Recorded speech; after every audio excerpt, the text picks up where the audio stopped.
আসসালামু আলাইকুম। আমি আশরাফুল ইসলাম আমিন। স্বাগতম জানাচ্ছি নতুন আরো একটি ভিডিওতে।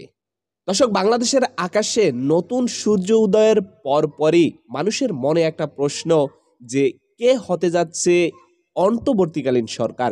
দর্শক, আমরা গতকালকে দেখেছি যে রাষ্ট্রপতির সাথে সেনাবাহিনীর প্রধান সহকারে মাওলানা মামুনুল হক এবং বিএনপির যেই নেতারা রয়েছে, অন্য যেই সাংগঠনীয় যেই নেতারা রয়েছে, সবার সাথে একটা বৈঠক হয়েছে যে এই বিষয়টার জন্য আলোচনা করার জন্য।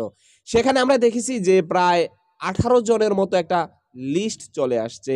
এখন এই লিস্টের পরপরই বৈষম্য বিরোধী ছাত্র আন্দোলনের যেই নেতারা রয়েছে, তাদের রূপরেখা একটু ভিন্ন রকম। তারা বলছে যে ডক্টর ইউনূস সাহেবকে প্রধান উপদেষ্টা করে অন্তর্বর্তীকালীন সরকারের ব্যবস্থা করবে। এখন রাজনীতিবিদ আর যেই সাধারণ যে ছাত্ররা রয়েছে বৈষম্য বিরোধীর, তাদের মধ্যে আমার মনে হচ্ছে যে কিছুটা হলো একটু ফাটলের অবস্থান বোঝা যাচ্ছে। এখন এই সকল ভিডিওর কমেন্ট বক্সগুলাতে দেখা যাচ্ছে আবার ভিন্ন রকম কিছু।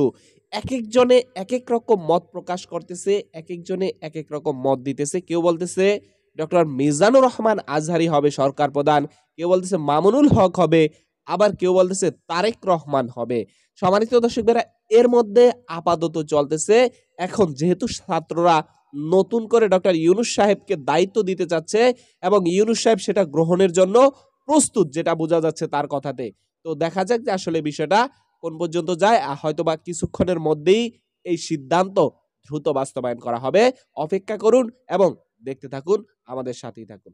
ভালো থাকবেন। আসসালামু আলাইকুম ওয়া রাহমাতুল্লাহি ওয়া বারাকাতুহু।